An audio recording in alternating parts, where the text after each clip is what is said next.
Hello everyone, कैसे हैं आप सभी लोग। आई होप आप सभी लोग अच्छे होंगे। तो वेलकम टू माय चैनल के एजुकेशन। और आज आप लोग का इंतज़ार ख़त्म हो गया है। जिसका आपको था इंतज़ार वो घड़ी आ गई है, यानी कि डीएलएड का जो मैथ की क्लासेस है जिसके लिए आप बहुत थे बेताब, आज वो क्लास मैं शुरू कर रही हूँ।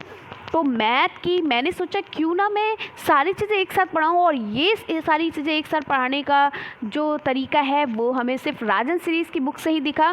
यानी राजन सीरीज़ में आपको प्रीवियस ईयर क्वेश्चन पेपर भी जितने हैं वो भी आपके सॉल्व हो जाएंगे। इसके साथ साथ जो एक्स्ट्रा क्वेश्चंस होते हैं, जो इम्पॉर्टेंट क्वेश्चंस होते हैं, वो भी आपके कंप्लीट हो जाएंगे। और इसके साथ साथ शॉर्ट क्वेश्चन कैसे बनते हैं और आपके वेरी शॉर्ट यानी कि लॉन्ग क्वेश्चन कैसे बनते हैं, वो भी आपको यहाँ पर सारी चीज़ें पता चल जाएंगी।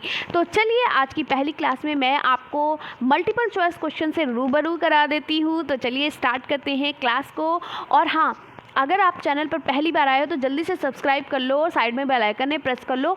और इसके साथ साथ वीडियो को शेयर करो। भाई सारी चीज़ें फ्री में आपको मिल रही हैं। इसकी टेलीग्राम पे आपको इसकी पीडीएफ भी फ्री में मिलेगी। आप तो देख रहे हो जितने भी प्रीवियस ईयर क्वेश्चन पेपर है मैंने आप लोगों को फ्री में ऐसे ही दिए हैं। ठीक है, लोग पेड चीज़ें दे रहे हैं, मैं आपको फ्री में सारे प्रीवियस ईयर क्वेश्चन पेपर दी हूँ कि आपको लिखना भी ना पड़े। और इतने अच्छे से आपको कंप्यूटराइज जो चीज़ें हैं वो सारी दे रही हूँ। यानी कि मैंने सारी चीज़ें टाइपिंग करके आपको दी है। नोट्स मैंने खुद हैंड रिटन नोट्स बनाना थोड़ा आसान होता है, लेकिन चीज़ों को टाइपिंग करना थोड़ा टफ होता है। उनको बैठना, उनको टाइपिंग करना, एक एक चीज़ को देखना, ठीक है, थोड़ा टफ होता है। और सारी चीज़ें मैं खुद ही अकेले करती हूँ तो बहुत मेहनत पड़ जाती है मुझ पर। तो एक लाइक और शेयर करना तो बनता ही बनता है।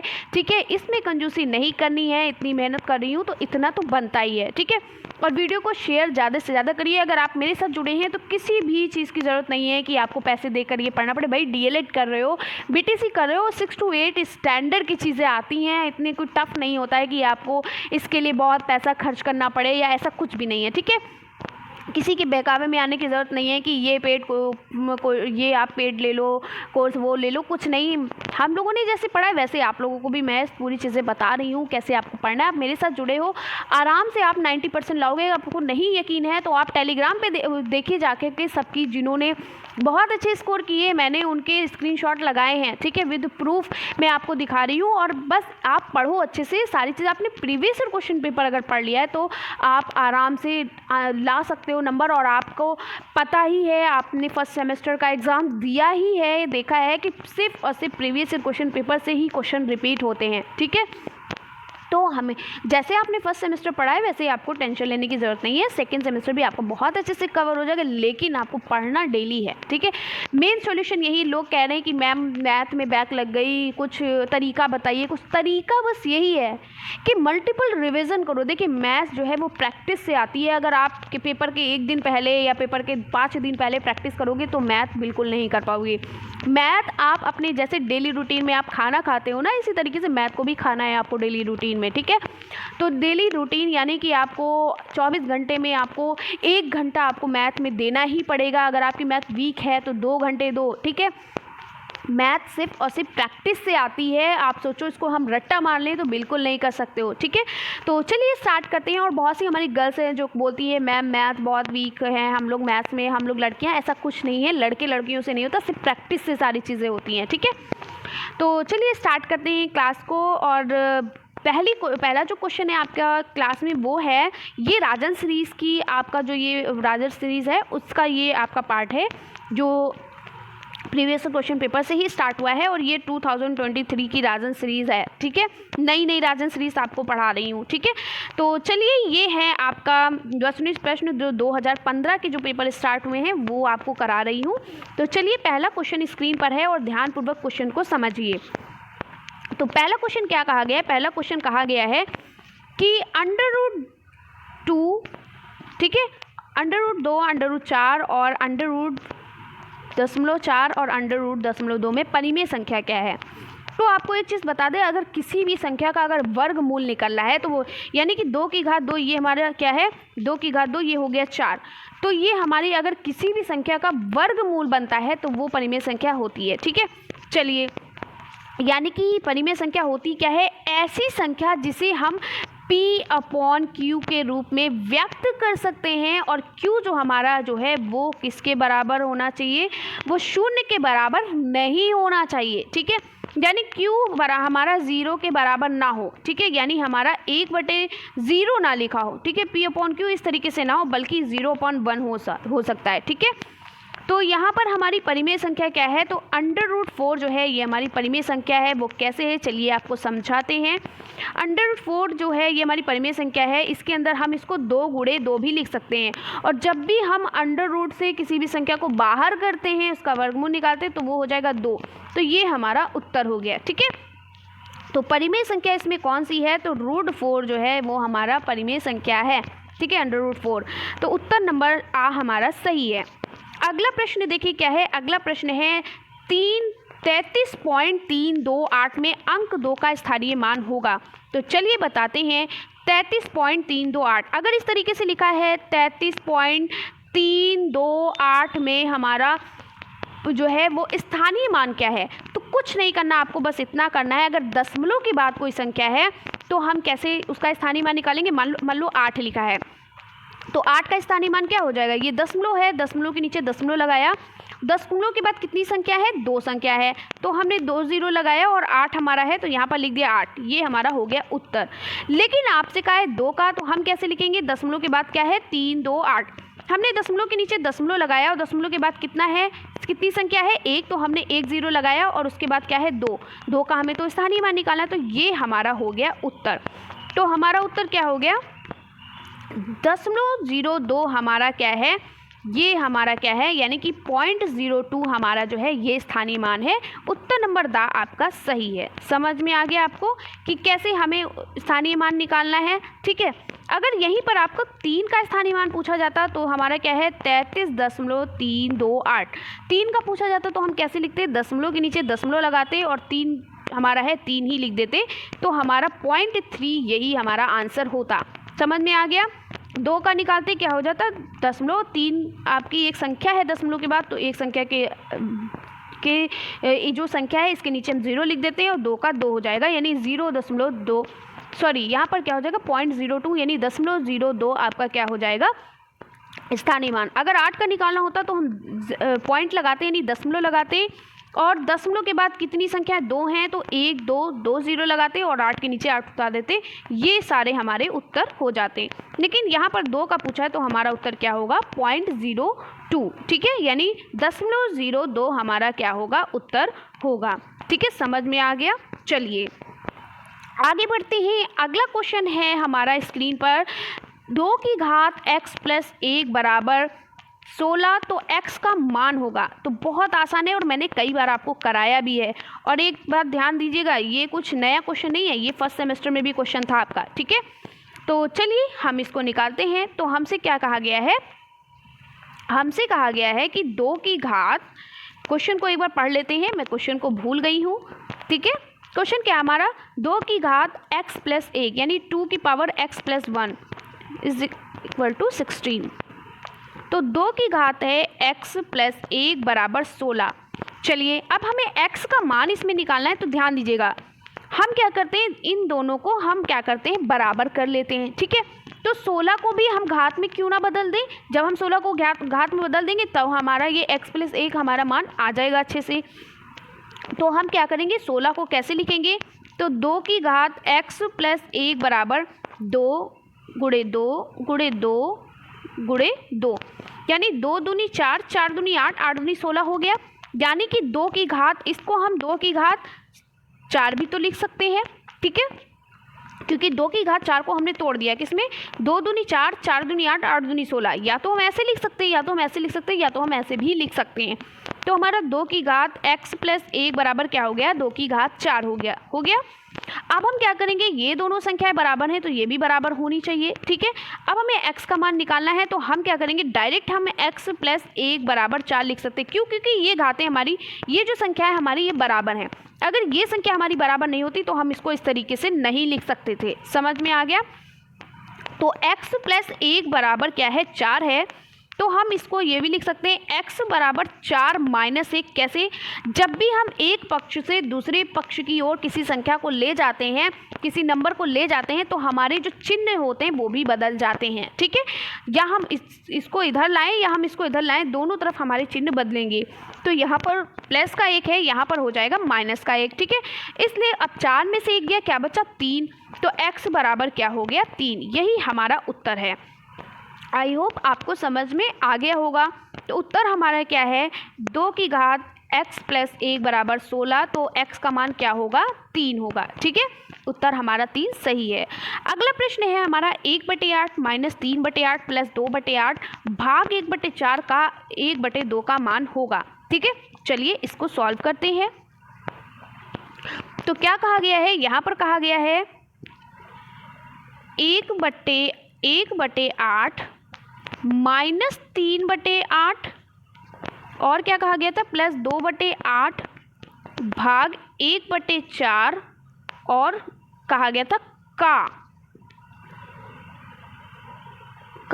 1/2 होगा। ठीक है, इसको हल करना है। तो हमने तो हमेशा पढ़ा है बॉडमास नियम को, पढ़ा है कि नहीं पढ़ा है भाई? हम लोगों ने पढ़ा है ना। चलिए, B फॉर होता है ब्रैकेट, O फॉर होता है ऑफ, D फॉर होता है डिवाइड यानी कि जिसे हम भाग बोलते हैं, M फॉर होता है मल्टीपल जिसको हम क्या बोलते हैं? गुणा बोलते हैं, A फॉर होता है एडिशन जिनको हम जोड़ते हैं, S फॉर होता है सब्सट्रैक्शन यानी जिसे हम घटाते हैं, घटाना कहते हैं। ठीक है, तो का मतलब ही होता है ऑफ, यानी ओ जो है ओ का मतलब होता है ऑफ और ऑफ का मतलब ही होता है का, और का को हम किस में लिखते हैं? गुणे में बदल देते हैं। तो बॉडमास नियम हमारा क्या कहता है? हम ऊपर से नीचे की ओर आते हैं, तो हमारे पास ब्रैकेट तो कोई है नहीं जो हम खोलेंगे, और जब तक हम इस रूल को नहीं फॉलो करेंगे ये हमारा क्वेश्चन सॉल्व नहीं होगा। क्यों? क्योंकि ये क्वेश्चन सॉल्व करने के लिए हमें रूल्स की ज़रूरत होती है। अगर हम इसको पहले घटा दें, इनको पहले जोड़ दें, ये करें, इनको जोड़ दें, इनको तो हमारा क्वेश्चन गलत हो जाएगा। हम कितना भी जूझे रहे हमारा आंसर नहीं आएगा। तो यहाँ पर ओ है, यानी ओ मतलब होता है ऑफ, और ऑफ को हम हिंदी में कहते हैं का। तो सबसे पहले ओ आया है, ब्रैकेट है नहीं, ब्रैकेट के बाद ओ आया, तो हम इसको सॉल्व करते हैं। तो हमने ये सारी चीज़ें वैसे ही उतार दी, 1/8 माइनस 3/8 प्लस 2/8 भाग, अब यहाँ पर क्या है? का, तो हम का की जगह पर क्या लिख देते हैं? गुणा लिख देते हैं, गुणा 1/2। ठीक है, चलिए अब हम इसको हल करते हैं। फिर से 1/8 माइनस 3/8 प्लस 2/8 और भाग यहाँ पर 4 दूनी क्या हो जाएगा? इसको गुणा कर देंगे, इसको, तो 1/8 हो जाएगा। ठीक है, चलिए फिर हम इसको सॉल्व करते हैं। तो अब हम क्या करते हैं? बॉडमास नियम कहता है अब क्या हमारे पास आया? डिवाइड करना। तो पहले हम क्या करेंगे? भाग करेंगे। तो हमने लिखा 1/8 माइनस 3/8 प्लस 2/8, और जब हम किसी चीज़ को इसको हम जब डिवाइड को क्या करेंगे? जब हम इसको गुणे में कन्वर्ट करेंगे तो ये हमारी संख्या ऊपर चली जाएगी और ऊपर वाली नीचे आ जाएगी। तो गुणा 8/1 ऐसे भी लिख सकते हैं। ठीक है, 8 से 8 कैंसिल हो गया, हमारे पास क्या बचा? इतना आप उतार लीजिए जल्दी से, और इतना आप समझ गए होंगे। तो हमारे पास बचा 1/8 माइनस 3/8 और क्या बचा हमारे पास प्लस 2, क्योंकि 8 तो हमारा कट ही गया था। ठीक है, प्लस 2 बचा। अब हम क्या करते हैं? इनको जोड़ लेते हैं। तो हमारे पास हम क्या होता है? इनको घटाने के लिए हमें क्या होता है? जो हर जो होते हैं हमारे समान होने चाहिए। यहाँ पे हर समान है, तो हमने लिखा 8, इनका लासा निकाला, लासा हमारे पास आया 8। कैसे आया ये भी समझाती जाऊंगी ताकि आपको कन्फ्यूज़न ना हो। ठीक है, ये भी समझाती जा रही हूँ ताकि कन्फ्यूज़न ना हो। रुक जाइए जरा सा लिख लूँ मैं, 1/8 माइनस 3/8 और यहाँ पर हमारा बचा प्लस 2। तो हम इनका लासा निकालेंगे, तो कैसे निकालेंगे? चलिए निकालते हैं। तो 8 का जब हम लासा निकालेंगे तो सॉरी, एक सेकेंड रुक जाइए, ये थोड़ा सा गलत लिख दिया मैंने, इरेज कर देती हूँ इसको। तो हर का जब लासा निकालेंगे तो हमारे पास क्या हो जाएगा? 8 और 8 का लासा निकालेंगे तो हमारे पास 8 ही आएगा। क्यों? 8 एक कम 8, 8 एक कम 8, तो ये हमारे पास आया 8। तो हर इसका लासा क्या हो गया? 8 हो गया। माइनस, अब हम क्या करेंगे? इसको क्या करेंगे? हम ऐसे गुणा करते हैं, 1/8 को पहले 1 से गुणा करेंगे तो क्या हो जाएगा? 8 एक कम 8, तो यहाँ पर हो जाएगा 1/8। ठीक है, ठीक है, ये हो गया। जब हर समान होते हैं तो हम संख्या वैसे ही लिख देते हैं, हमें कोई भी प्रॉब्लम नहीं होती है। तो हम यहाँ पर लिख देते हैं, या सॉरी 8 से 8 कट गया और 1 आया, तो 1 माइनस 3 ही आएगा, क्योंकि हर समान है तो 1 माइनस 3 ही आएगा, और प्लस 2। ठीक है। अब हम क्या करेंगे, 3 में से 1 गया, कितना बचा 2, लेकिन 2 क्या होगा, माइनस का होगा, क्योंकि यहाँ पर बड़ी संख्या में क्या है, माइनस लगा हुआ है। तो -2/8 हो गया और +2 हो गया। ठीक है, चलिए ये पोर्शन थोड़ा हम डिलीट कर देते हैं, ताकि इसको इरेज कर देते हैं, सॉरी, ताकि ये क्या होता है, इससे हम यहाँ पर आंसर लिख सकते हैं, तो आप कंफ्यूज नहीं होंगे। ठीक है, प्रॉपर तरीके से आपको अच्छे से समझ में भी आएगा और आप कंफ्यूज्ड भी नहीं होंगे। ठीक है, चलिए तो यहाँ पर क्या है, अब यहाँ पर बचा -2/8 +2। अब हम इनको इससे गुणा कर देंगे और इनको जोड़ देंगे। समझ में आया, क्या करते हैं, इनको गुणा कर देते हैं, फिर जोड़ देते हैं। कैसे, यहाँ पर हम क्या करेंगे, -2/8 यहाँ पर लिखा है, तो हम क्या करेंगे, -2 प्लस यहाँ पर 8 दूनी क्या हो जाएगा, 16/8। ठीक है, 8 दूनी 16/8, ये हमारे पास आ गया। अब प्लस माइनस क्या होता है, माइनस होता है, तो 16 में से 2 गए, कितने बचे, 14 बचे और /8, ये हमारे पास आ गया। अब हम इसको कट करते हैं, 2 से काट सकते हैं, तो 2 सत्ती 14, 2 चक्कू 8, तो हमारे पास उत्तर क्या आ गया, 7/4। क्या उत्तर आया, 7/4, यही हमारा आंसर होगा। देखिए कहीं पर है 7/4, बिल्कुल है, ये सा उत्तर हमारा क्या है, सही है। चलिए आगे बढ़ते हैं, अगला क्वेश्चन है हमारा, एक त्रिभुज की भुजाएं 2 सेंटीमीटर, 3 सेंटीमीटर, 5 सेंटीमीटर है, तो त्रिभुज होगा। तो आपको बता दें, सबसे पहले हमें पता होना चाहिए कि त्रिभुज कैसा है। ये है समकोण त्रिभुज, यानी जिसकी क्या होती हैं, समकोण त्रिभुज क्या होता है, समकोण त्रिभुज ऐसे ही तो बनता है ना, ऐसे बनता है ना, 90 अंश का होता है समकोण त्रिभुज। तो क्या होता है, जिसकी तीनों भुजाएं बराबर होती हैं वो क्या कहलाते हैं, समकोण त्रिभुज कहलाते हैं। ठीक है, जो, या हम ये भी कह सकते हैं जो 90 अंश का होता है। अगला पॉइंट है अधिक कोण त्रिभुज। अधिक कोण में क्या होता है, जो 90 अंश से ज़्यादा और 180 से कम होते हैं, उन्हें हम क्या कहते हैं, समकोण त्रिभुज कहते हैं। यानी हम एक तरीके से मान लेते हैं 120 होना चाहिए। ठीक है, 120 अंश का कोण। ठीक है, विषम बाहु त्रिभुज। विषम बाहु त्रिभुज में क्या होता है, जिसकी तीनों भुजाएं क्या होती हैं, अलग अलग होती हैं, यानी एक इस तरीके से, एक उससे बड़ी और एक बहुत बड़ी। ठीक है, तो जिसकी तीनों भुजाएं अलग अलग होती हैं वो क्या होता है, विषम बाहु त्रिभुज होता है। ठीक है, अब त्रिभुज संभव नहीं है, लेकिन यहाँ पर ये नहीं कहा गया, यहाँ पर ये कहा गया कि एक त्रिभुज की भुजा अगर 2 सेंटीमीटर है, तो 3 सेंटीमीटर, 2 सेंटीमीटर, 3 सेंटीमीटर, 5 सेंटीमीटर है, तो वो त्रिभुज कौन सा होगा, समकोण होगा या अधिक कोण होगा या विषम बाहु होगा, या त्रिभुज संभव नहीं है, ये बताना है। तो चलिए आपको बताते हैं, आपको विथ प्रूफ। ठीक है, मैं आपको ऐसे भी बता सकती हूँ, लेकिन विथ प्रूफ बताते हैं। ये हमारा एक त्रिभुज है।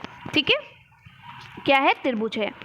ये हमारा त्रिभुज ए, इसको मान लेंगे, इसको बी मान लेंगे, इसको सी। हमेशा याद रखिएगा कि त्रिभुज के जो भुजाओं के सामने जो भुजा होती है वो वही कहलाती है।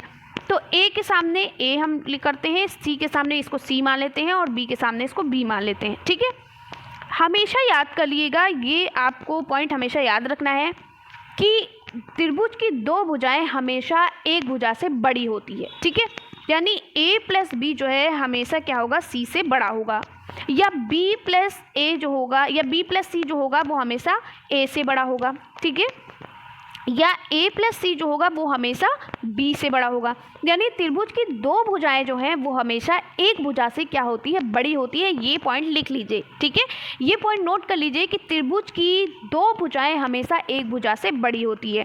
देखिए ये त्रिभुज की 2 भुजाएं हैं, ये हमेशा एक भुजा से बड़ी होगी। अब इन दोनों को ऐड करोगे तो ये छोटी बन जाएगी ना भाई, इन दोनों को ऐड करोगे ये बहुत लंबी हो जाएगी, तो ये वाली तो छोटी ही रहेगी ना। आपको समझ में आ गया, जब इन दोनों को आप ऐड कर लोगे, इन दोनों को एक साथ मिला लोगे, तो ये बहुत बड़ी हो जाएगी और ये वाली उतनी ही रहेगी। ठीक है, तो त्रिभुज की 2 भुजाएं जो हैं वो हमेशा एक भुजा से क्या होती है, बड़ी होती है। लेकिन यहाँ पे कहा गया है कि त्रिभुज की एक भुजा 2 सेंटीमीटर है, एक भुजा 3 सेंटीमीटर है।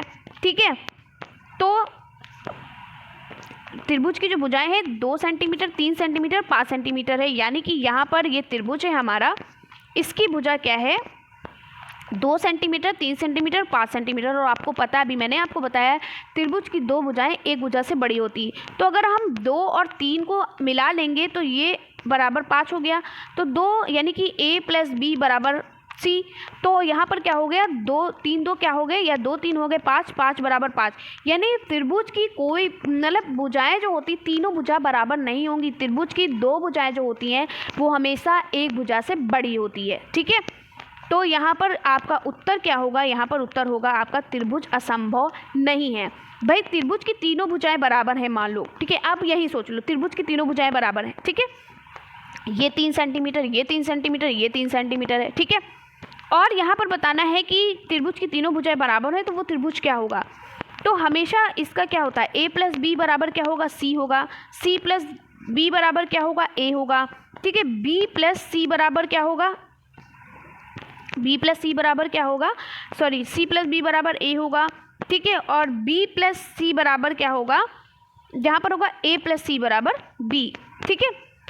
अब हमें ऐसे लिखना है, तो यहाँ पर मान लो हमने 3 लिखा प्लस 3 लिखा बराबर 3, तो 3 3 6 हो गया और बराबर 3। क्या ये बराबर है तीनों भुजाएं, नहीं, ठीक है। तो इस तरीके से हमें देखना है, तो ये त्रिभुज संभव नहीं है। त्रिभुज की तीनों 2 भुजाएं एक भुजा के बराबर कभी नहीं होती है, ठीक है, ना क्या होती है, बड़ी, हमेशा बड़ी होती है, छोटी भी नहीं होती, ठीक है। चलिए अगला प्रश्न है, संख्याओं 10, 65, 91 का लघुत्तम समापवर्तक बताइए। तो लघुत्तम समापवर्तक जिसे हम LCM भी बोलते हैं, यानी लीस्ट कॉमन मल्टीपल, ठीक है, यही तो बोलते हैं ना, लीस्ट कॉमन मल्टीपल।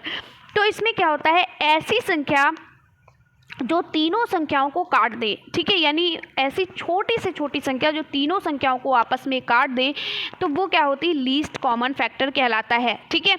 तो हम क्या करेंगे, ऐसी संख्या लेंगे जो 10 से भी कट जाए, या ऐसी बड़ी से बड़ी संख्या, ठीक है, ऐसी बड़ी से बड़ी संख्या जो तीनों को काट दे। तो जो हम 10 को 65 को भी काट दें, 91 को भी काट दें, तो ऐसी कौन सी संख्या है। तो इसका हम क्यों ना लासा ही निकाल लेते हैं, हमें ऐसे नहीं पता है, हमें नहीं समझ में आ रहा है, तो हम कुछ नहीं करें, डायरेक्ट इसका जल्दी से लासा निकाल लेते हैं। 10, 65 और क्या है 91, ठीक है।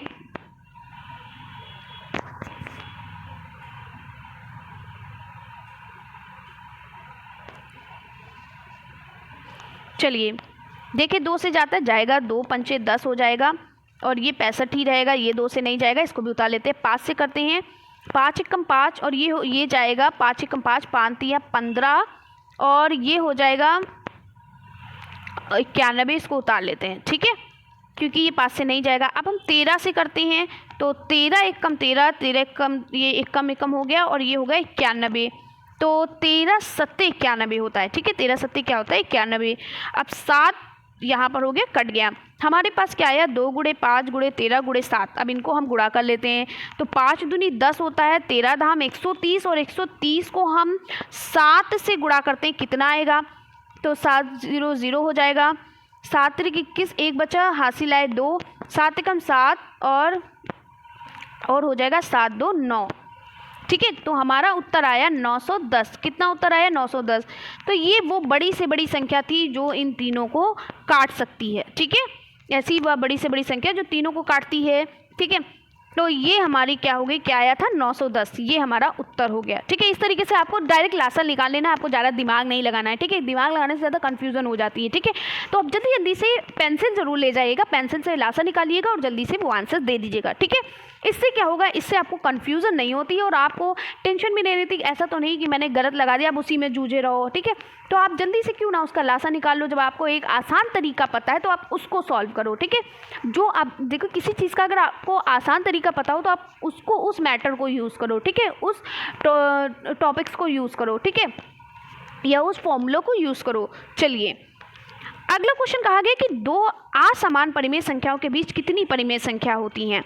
तो आपको आंसर पता ही होगा कि 2 असमान परिमेय संख्याओं के बीच हमेशा अनंत परिमेय संख्या होती है। ये क्वेश्चन हमेशा याद रखिएगा कि जो 2 परिमेय संख्या जो होती है उनके बीच हमेशा अनंत परिमेय संख्या होती हैं, ठीक है। तो उत्तर नंबर आपका ये सही है। जैसे मान लो मैंने यहाँ पर 1 लिखा, यहाँ पर 2 लिखा, अब इसके बाद ना जाने कितनी संख्या होगी, अनंत परिमेय संख्या होगी, 1.1, 1.11, 1.111, पता नहीं कितनी अनंत, ठीक है। तो इसके बीच क्या होती है, अनंत परिमेय संख्या होती हैं। चलिए अगला क्वेश्चन है, ब्रैकेट में लिखा हुआ है 3 + 2 यानी गुणे 7, इसका मान क्या होगा। तो आपको मैंने बहुत अच्छे से पढ़ाया है, इस तरीके के क्वेश्चन आएंगे भाई, ये तो बहुत अच्छे क्वेश्चन होते हैं। क्या कहा है, ब्रैकेट में आपको दिया गया है 3 + 2 का, अब इसको हमें क्या निकालना, हल करना है। सिर्फ इसको बाहर निकालना है, यानी इस संख्या को ब्रैकेट से बाहर कैसे निकालें, इतना ही बस पूछा है और कुछ नहीं पूछा है। तो जब भी हम संख्या को बाहर निकालते हैं तो हम इसको इससे गुणा करते हैं और इसको इससे गुणा करते हैं, ठीक है, याद रखिएगा। तो पहले हम 7 को 3 से गुणा करेंगे तो 3 × 7 हो गया। बीच में हमारा क्या है, प्लस का निशान है, हमने प्लस का निशान लगा दिया। अब हम 7 को 2 से गुणा करेंगे, कितना हो गया, 2 × 7। बस यहीं तक पूछा है और कुछ नहीं पूछा है। समझ में आ गया? एक बार फिर से समझा देती हूँ। क्या क्वेश्चन था, ब्रैकेट में था 3 + 2 को किससे गुणा करना है, 7 से। तो हम जब भी इस तरीके से करेंगे कि दोनों संख्या से गुणा करते हैं, तो हम पहले 7 को 3 से करेंगे तो 3 × 7 हो गया, क्योंकि यहाँ पर गुणे का निशान है तो 3 × 7 हो गया, और बीच में क्या है, प्लस है। अब हम इस 7 को 2 से फिर करेंगे तो 2 × 7 हो गया। बस इतना ही पूछा और कुछ नहीं पूछा। जब भी हम ब्रैकेट खोलेंगे तो इसी तरीके से खोलेंगे। तो क्या है, 3 × 7 + 2 × 7। हाँ, ये उत्तर आपका सही है, ठीक है। चलिए अगला प्रश्न है, ब्रैकेट में ये भी दिया गया है कि x - 7 और x - 9 का गुणनफल क्या है, यानी गुणा पूछा है। यानी इस तरीके से क्वेश्चन आएगा, x - 7 × x - 9। अभी एक संख्या से कहा गया था, अब यहीं पर 2 संख्या से कर दिया गया है। इतने आसान आपसे प्रश्न पूछे गए, सिर्फ प्रैक्टिस करना और कुछ नहीं है। पता नहीं कैसे बैक लग जाती है आप लोगों की, प्रैक्टिस नहीं करते हो। x - 7 और x - 9 का गुणनफल यानी गुणा पूछा गया है, गुणे x - 9। अभी आपने एक संख्या का सीखा, आप 2 संख्या का सीख रहे हो। तो हम क्या करेंगे, सबसे पहले इस संख्या को इन दोनों से गुणा करेंगे, फिर इस संख्या को इन दोनों से गुणा करेंगे, ठीक है, बस इतना ही करना है। करते हैं। तो x को x से हमने गुणा किया तो क्या आ गया, x² आ गया। क्या आ गया, x²। अभी ये जोड़ना होता तो 2x हो जाता, 1x और 1x मिलाकर हो गया 2x, लेकिन यहाँ पर गुणा है तो क्या होगा, x² आ गया। फिर क्या है, अब हम x को 7 में करेंगे, लेकिन इससे पहले यहाँ पर माइनस का चिन्ह है तो माइनस का चिन्ह लगा लेते हैं, ठीक है। फिर यहाँ पर आ गया हमारा 7x, ठीक है। अब क्या करना है, अब हमें यहाँ पर 9 से करना है, ठीक है। यहाँ पर आ गया -7x, ठीक है। तो हमें अब क्या करना है, x² माइनस, एक सेकेंड रुक जाइए,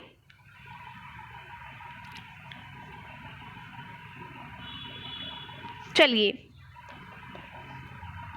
तो यहाँ हो गया x² -7x, ठीक है। अब हम 9 से करते हैं तो यहाँ पर हो गया प्लस माइनस, माइनस का 9 हो जाएगा -9x, क्योंकि यहाँ पर माइनस का 9 है तो यहाँ पर माइनस लिखेंगे। -9 यहाँ पर पहले 9 को x से करेंगे, फिर 9 को 7 से करेंगे, फिर ये माइनस माइनस हो जाएगा प्लस, ठीक है। माइनस का 9 है, माइनस का 7 है, हो जाएगा प्लस। तो क्या हो जाएगा, 9 7 9 63, ठीक है। ये हमारा हो गया। आई होप आप समझ गए होंगे। यानी इस x को पहले इस x से करेंगे, फिर इस x को पहले 7 से कर लेंगे। जब ये इनका काम खत्म हो जाएगा तब हम इनको इनसे करेंगे, इनको इनसे करेंगे, बस ये हमें करना है, ठीक है। चलिए अब इसको हम सॉल्व करते हैं। सॉल्व करेंगे तो हमारे पास क्या है, x²। क्या कहीं और भी स्क्वायर लिखा हुआ है, नहीं, तो हम x² को वैसे ही उतार लेंगे। अब यहाँ पर 7x है, यहाँ पर 9x है, ठीक है, दोनों की घात बराबर है ना।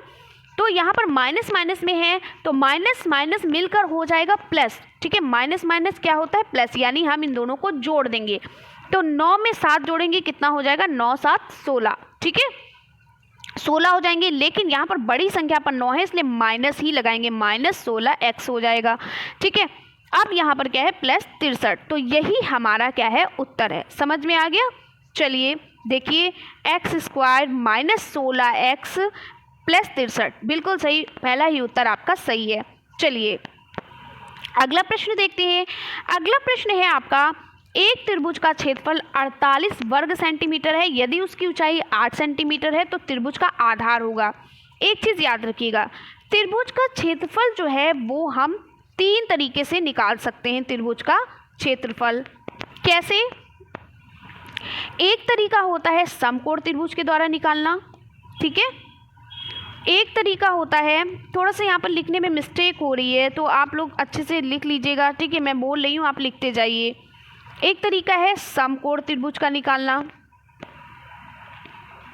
दूसरा तरीका होता है समबाहु त्रिभुज की तरीके से निकालना, और तीसरा तरीका होता है विषमबाहु, ठीक है। समबाहु, समकोण, समबाहु, विषमबाहु।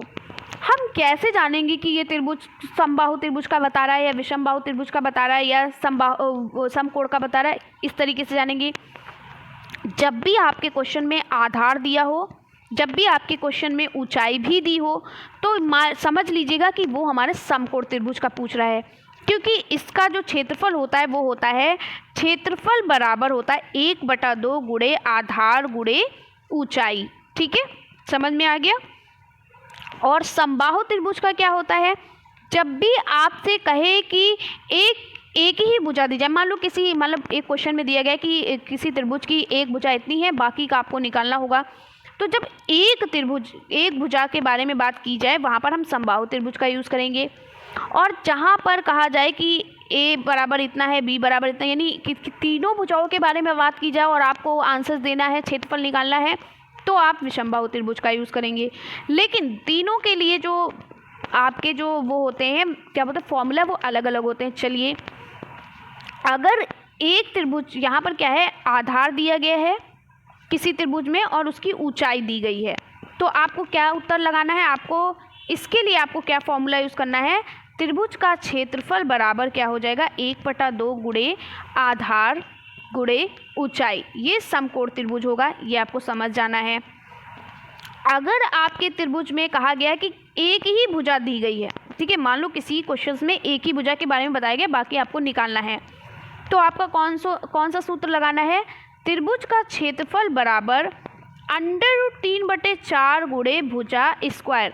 याद रखिएगा, ये आपको अच्छे से समझ लेना है, इससे अच्छा आपको कोई नहीं पढ़ाएगा। जैसे मैं बता रही हूँ, अगर आपको दे दिया गया कि एक त्रिभुज का क्षेत्रफल इतना है, जिसकी आधार इतना है और आपको उसकी ऊंचाई निकालनी है, तो समझ जाइएगा वो समकोण त्रिभुज है और आपको सूत्र कौन सा लगाना है, क्षेत्रफल बराबर, त्रिभुज का क्षेत्रफल बराबर 1/2 गुणे आधार गुणे ऊंचाई। ठीक है, अगर आपके क्वेश्चंस में ये कह दिया जाए कि एक त्रिभुज का क्षेत्रफल आपको ज्ञात करना है जिसकी एक भुजा, क्या कहा जाए, जिसकी सिर्फ एक भुजा जिसकी एक भुजा 4 सेंटीमीटर है, जिसकी एक भुजा 5 सेंटीमीटर, ये कहा जाए, तो समझ जाइएगा कि वो समबाहु त्रिभुज की बात कर रहा है। और जहाँ पर एक भुजा की बात कर रहा है, हमें नहीं पता कि समकोण, समबाहु और विषमबाहु क्या है, हमें ये पता है कि एक भुजा की बात कर रहा है, तो हमें कौन सा सूत्र लगाना है, √3/4 गुणे भुजा स्क्वायर, ये वाला सूत्र लगाना है। अगर जिसकी तीनों भुजाएं दे दी गई कि इसकी एक भुजा इतनी है, दूसरी भुजा इतनी है, तीसरी भुजा इतनी है, तो आपको क्या करना है, आपको कौन सा सूत्र लगाना है, त्रिभुज का क्षेत्रफल बराबर √(S-A)(S-B)(S-C),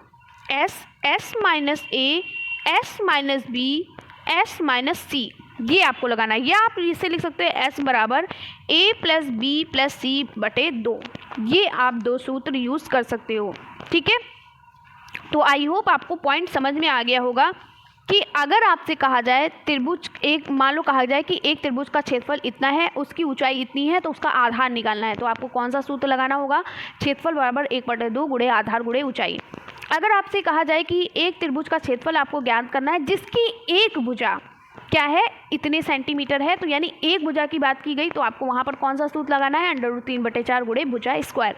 अगर आपसे कहा गया है कि त्रिभुज की तीनों भुजाओं का मान इतना इतना है और आपको त्रिभुज का क्षेत्रफल निकालना है, तो आपको क्या करना है, S बराबर A + B + C/2, ये आपको सूत्र लगाना है। या फिर आप लगाओगे √S ब्रैकेट में S - A ब्रैकेट में S - B ब्रैकेट में S - C, ये आपको लगाना है। ठीक है, चलिए यहाँ पर समझते हैं कौन सा दिया गया है, आप समझ गए होंगे।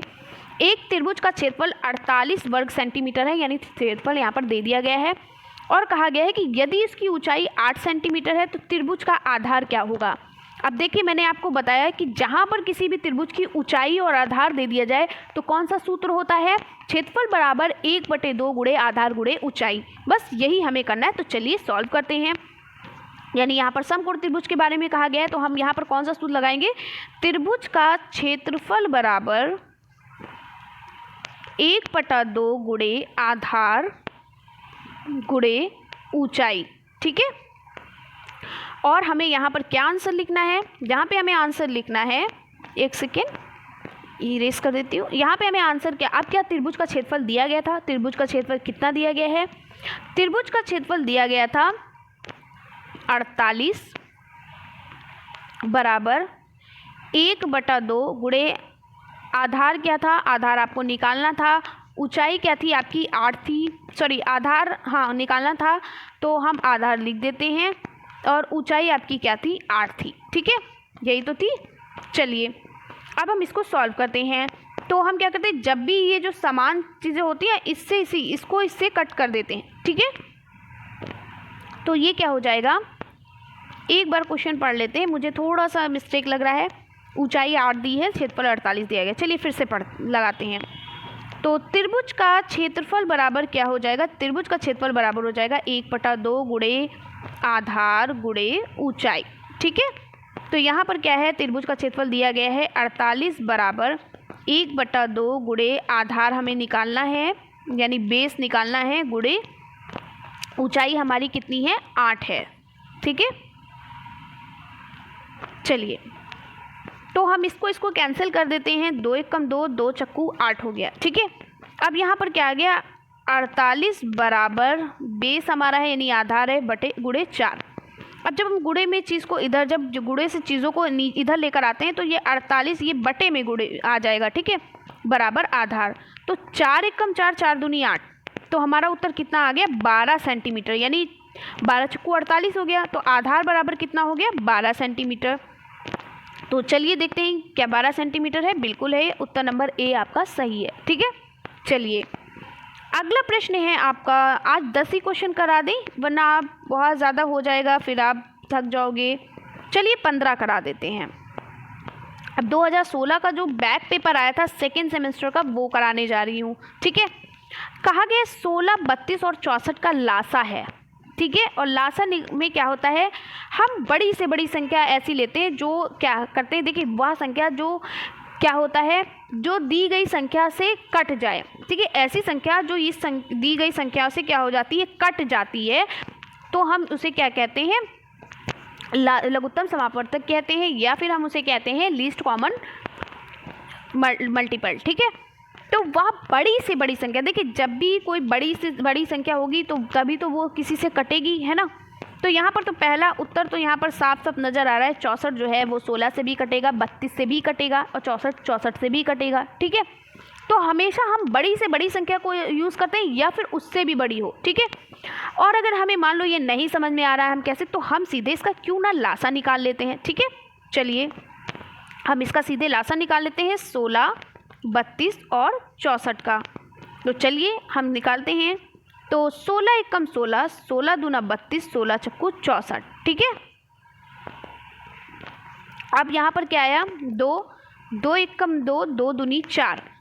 अब क्या है 2 1 कम 1 कम, तो 16 दूना 32 और 32 दूना क्या हो गया 64, यानी 16 गुणे 2 गुणे 2। ठीक है, तो ये क्या हो गया हमारा 16 दूना 32, 32 दूना 64, 64 उत्तर हमारा आ गया, यही हमारा उत्तर है। समझ में आ गया। चलिए अगला प्रश्न है, ये इस तरीके से प्रश्न बहुत आते हैं और ये बहुत इजी भी होते हैं। ठीक है, बस थोड़ा सा समझना होता है। समीकरण 1.5 y - 7 बराबर 0.5 y का हल है। ठीक है, चलिए हल करते हैं। क्या दिया गया है, इसको नीचे ही उतार लेते हैं ताकि हमें, नहीं चलो वो थोड़ा ऊपर है, चलिए क्या करते हैं, यहाँ पर दिया गया है 1.5 y - 7 दिया गया था और 0.5 y बराबर दिया गया था। ठीक है, इसको हमें हल करना है। तो हम सबसे पहले क्या करते हैं, y को एक पास ले आते हैं, तो हम लिखते हैं 1.5 y और यहाँ पर क्या है 0.5 y। तो जब हम इस संख्या को इधर लेकर आएंगे तो ये माइनस में हो जाएगी, क्योंकि यहाँ पर ये प्लस में है, तो ये हो जाएगा -0.5 y बराबर, और हम 7 को उधर ले जाते हैं। तो जब हम 7 को उधर ले जाएंगे तो ये माइनस में है, किस में हो जाएगी, प्लस में, +7। ठीक है, लेकिन हम लिखते नहीं हैं। ठीक है, हम नहीं लिखते हैं। ठीक है, चलिए, ओ शिट, वो अलग ही हो गया, हट ही गया। फिर से करते हैं, 1.5 y - 7 is equal to 0.5 y। ठीक है, तो ये क्या है, 1 या 1.5 y यहाँ पर हो जाएगा माइनस का 0.5 y, और ये जो 7 इधर जाएगा तो ये हो जाएगा प्लस में। ठीक है, चलिए अब हम 1.5 y और 0.5 y को क्या करेंगे, घटाएंगे, क्योंकि माइनस का निशान है। तो हम जब इसको घटाएंगे तो क्या आ जाएगा, 1.5 y को 0.5 y में घटाओगे क्या आ जाएगा, 5 में से 5 गए, 0 बचे और यहाँ पर आया 1, तो हमारे पास हो गया 1.0 y इज इक्वल टू 7। ठीक है, अब हमें इससे मतलब नहीं रहता, हम इसको काट भी सकते हैं। पॉइंट के बाद अगर 0 लगा होता है, हम उसको पॉइंट से पहले लगाता हो तो वो काम का होता है, बाद में लगा कोई काम का नहीं है, ठीक है। तो हमारे पास आया 1y बराबर, यानी कि अब हमें इससे मतलब ही नहीं है, ये कट गया, ठीक है। तो यहाँ पर बड़ा 1 बराबर 7 और y बराबर हम क्या लिख सकते हैं 7, ठीक है। तो उत्तर हमारा क्या है 7, समझ में आ गया। चलिए, तो बा उत्तर हमारा सही है। अब अगला प्रश्न बहुत अच्छा क्वेश्चन है, ये मैं आपको सॉल्व भी करा चुकी हूँ, तो चलिए इसको सॉल्व करते हैं। बहुत बढ़िया क्वेश्चन है। क्या कहा गया है, क्वेश्चन कहा गया है x माइनस, ये x है ब्रैकेट में z माइनस वाई है, प्लस z है ब्रैकेट में x माइनस वाई है, और प्लस x है ब्रैकेट में y माइनस z है। इसको हमें क्या करना है, सॉल्व करना है। तो जब भी ब्रैकेट की चीज़ों को निकालते हैं तो पहले इसको इससे गुणा करेंगे, फिर इसको इससे गुणा करेंगे, इसको इससे गुणा करेंगे, फिर इसको इससे गुणा करेंगे, x को इससे गुणा करेंगे, फिर इसको इससे, दोनों से गुणा करते हैं, ठीक है। चलिए करते हैं। तो यहाँ पर हो जाएगा yz, क्या हो जाएगा, yz में गुणा करेंगे तो हो जाएगा yz, माइनस बीच में लगा माइनस लिखेंगे, और क्या हो जाएगा yx, तो हम इसको xy भी लिख सकते हैं, ठीक है। प्लस zx है, यानी हम इसको xz या zx भी लिख सकते हैं, ठीक है। और यहाँ पर z और y है, बीच में माइनस का निशान है, तो यहाँ पर हो जाएगा yz, ठीक है। गुणा करेंगे, प्लस का निशान है, प्लस का निशान लगाया, अब xy, तो यहाँ पर xy हो जाएगा, बीच में माइनस है, माइनस लगाया, और xz, तो हो जाएगा यहाँ पर xz, ठीक है, या zx भी लिख सकते हैं। अब इसको हम हल करते हैं, तो जो भी चीज़ें प्लस माइनस में होती हैं उनको हम कट कर देते हैं। तो ये yz जो है ये प्लस में है, यहाँ पर प्लस छिपा हुआ है, ठीक है, और ये माइनस में है, तो ये दोनों कैंसिल हो जाएंगे। अब xy माइनस का है और xy प्लस का है, तो ये दोनों कैंसिल हो जाएंगे। zx प्लस का है, zx माइनस का है, तो ये दोनों कैंसिल हो जाएंगे, ठीक है। ये दोनों क्या हो जाएंगे, कैंसिल हो जाएंगे, ठीक है। तो उत्तर हमारा क्या आ जाएगा 0। तो क्या हमारा आंसर 0 है या नहीं, बिल्कुल है, द उत्तर हमारा सही है। चलिए, अब अगला क्वेश्चन है हमारा, क्वेश्चन नंबर 14 है। एक त्रिभुज का क्षेत्रफल 45 वर्ग सेंटीमीटर है, उसका आधार 15 सेंटीमीटर है, तो त्रिभुज की संगत ऊंचाई क्या होगी। और अभी आपने इस तरीके का क्वेश्चन लगाया हुआ है, वही सेम क्वेश्चन देखिए दिया गया है 2016 में, और अभी आपने 2016 का जो आपका प्रश्न पत्र होता है उसका है, ये बैक पेपर का है, ठीक है। तो यहाँ पर हमें क्षेत्रफल दे दिया गया, आधार दे दिया गया, ऊंचाई मांगी, तो वही हमारा सूत्र लगेगा। क्या सूत्र लगेगा, क्षेत्रफल बराबर 1/2 गुणे आधार गुणे ऊंचाई। चलिए लगाते हैं। तो यहाँ पर हमारा क्या हो गया, यहाँ हमारा हो गया त्रिभुज का क्षेत्रफल बराबर 1/2 गुणे आधार गुणे ऊंचाई, ठीक है। चलिए, त्रिभुज का क्षेत्रफल हमें दिया गया है, कितना दिया गया है 45 दिया गया था, हमने उतारा 1/2 गुणे हमारे पास आधार कितना दिया गया है, आधार हमें 15 दिया गया है, और ऊंचाई यानी हमें हाइट जो है उसको बताना है कितनी है। अब हम क्या करेंगे, जब हम इस संख्या को इधर ले जाते हैं तो ये, जब नीचे की संख्या को ऊपर ले जाते हैं तो ये गुणे में हो जाएगी, और ऊपर की संख्या यानी इसको 1 मान लेते हैं तो ये गुणे में हो जाएगी, क्रॉस मल्टीपल करते हैं, है ना। तो 45 गुणे 2 बराबर हो गया 15 गुणे ऊंचाई, ठीक है। अब हम क्या करेंगे, इसको गुणा कर लेंगे। गुणा करने से पहले हम ये संख्या यहाँ पर लाएंगे तो ये नीचे आ जाएगी क्योंकि ये गुणे में है। तो हमने लिखा 45 गुणे 2 बटे 15 बराबर ऊंचाई, ठीक है। अब 15 एकम 15 और 15 तिया 45 होता है, ठीक है। हमारे पास क्या बचा 3 गुणे 2 यानी 3 दूनी 6, तो हमारी ऊंचाई कितनी आ गई, हमारी हाइट कितनी आ गई, तो ऊंचाई बराबर हो गया हमारे पास कितनी है, ऊंचाई हमारी 6 सेंटीमीटर। यही हमारा उत्तर है, ठीक है। देखिए क्या 6 सेंटीमीटर है, बिल्कुल है, यही हमारा उत्तर है। सारी चीज़ें मैं आपको ऑलरेडी सॉल्व करके दिखा रही हूँ, ठीक है। ये नहीं कि मैं लिख कर लाई हूँ या कि सब चीज़ें धीरे धीरे आपको सॉल्व करके दिखा रही हूँ, ठीक है। अब यहाँ पर दिए गए परिमेय संख्या -4/9 से छोटी परिमेय संख्या क्या है। तो सबसे पहले हम समझ लेते हैं कि जब जो हमारी संख्याएं जो होती हैं, जो संख्या जितनी बड़ी होती है वो उतनी छोटी, जैसे कि जब ये हमारा 0 है, इसके बाद वाली जितनी संख्या होती है वो धन संख्याएं होती हैं, और इससे पहले वाली जितनी संख्या होती है वो क्या होती हैं, माइनस में होती हैं।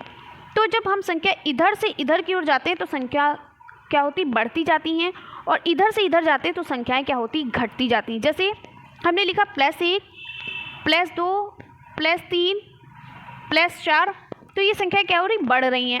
अब इसके पहले वाली -1 -2 -3 -4, तो ये बड़ी है, ये उससे छोटी है, ये उससे छोटी है, ये उससे छोटी। संख्याएं क्या होती, घटती जाती। नंबर बड़ा होता है लेकिन वो संख्या उससे छोटी होती है, ठीक है। इसमें नंबर छोटा होता है और जैसे जैसे आगे बढ़ेंगे संख्या उतनी बड़ी होंगी, और इसमें नंबर बड़ा होता है लेकिन पहली संख्या दूसरी संख्या से क्या होती है, छोटी होती जाती है। समझ में आ गया। अब आपको समझ में आ गया होगा कि इधर से इधर को जाने में जितनी संख्या होती है वो बढ़ते क्रम में होती है और इसके इधर जाने में संख्याएं घटते क्रम में लिखी जाती हैं, ठीक है। यानी कि -1 -2 -3, तो ये संख्या क्या है, घट रही है। यानी कि -2 जो है वो -1 से छोटा है, -3 -2 से छोटा है, ठीक है। संख्या बड़ी है लेकिन इसका जो औहदा होता है वो क्या होता है, छोटा होता है, ठीक है। चलिए, ठीक इसी तरीके से क्या है, -4/9 से छोटी परिमेय संख्या क्या है, तो -4/9 से 4/9 तो बिल्कुल नहीं होगी क्योंकि ये धन राशि है, धन है। 0.2/9 ये तो बिल्कुल भी नहीं होगी क्योंकि ये प्लस में है, ठीक है। क्या है, ये धनात्मक संख्याएं हैं तो ये तो बड़ी हैं, ठीक है। -1/9 भी नहीं होगी क्योंकि ये बड़ी संख्या है, ठीक है। लेकिन -7/9 होगी, यानी -4/9 से छोटी संख्या क्या है, -3/9, सॉरी -5/9, -5/9 से छोटी संख्या क्या है, -6/9, -6/9 से छोटी संख्या क्या है, -7/9। समझ में आ गया।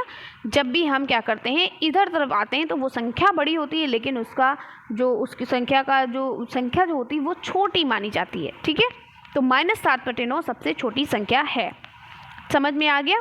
चलिए ये भी कुछ क्वेश्चंस हैं जो आपको ये 16 क्वेश्चन से आपको कल सॉल्व कराएंगे और आज क्लास यहीं पे ख़त्म करते हैं। 15 क्वेश्चन मैंने आपको कराए हैं, कल आपको इसके आगे के प्रश्न को सॉल्व कराएंगे। तो कैसी लगी वीडियो कमेंट्स में ज़रूर बताइएगा। अगर वीडियो अच्छी लगी तो लाइक करिएगा, आपको कितना समझ में आया ज़रूर बताइएगा, और जो प्रश्न नहीं समझ में आया उसका स्क्रीनशॉट लेकर हमें बताइएगा, ठीक है। या उस क्वेश्चन का नंबर बता दीजिएगा तो मैं आपको उस क्वेश्चन को समझा दूँगी। तो आई होप आपको सारी चीज़ें समझ में आ रही होंगी। तो मिलते हैं इसी तरीके से नेक्स्ट वीडियो में। खुश रहिए और मैथ में एकदम मत डरिए, बस प्रैक्टिस कर लीजिए, सिर्फ और सिर्फ राजन सीरीज़ की प्रैक्टिस कर लीजिए। पवन सीरीज़ अगर आपके पास कोई भी सीरीज़ है राजन सीरीज़ और नहीं भी है तो भी लेने की ज़रूरत नहीं है। हाँ, आप अपने आप को संतुष्ट करने के लिए ले सकते हो, और अगर नहीं भी है तो मैं आपको पढ़ा रही हूँ, बस इसी को मल्टीपल इसका रिवीजन करते रहो, बस मैथ में बैक कभी नहीं लगेगी, ठीक है। चलिए, तो मिलते हैं इसी तरीके से नेक्स्ट वीडियो में। तब तक के लिए बाय बाय, टेक केयर।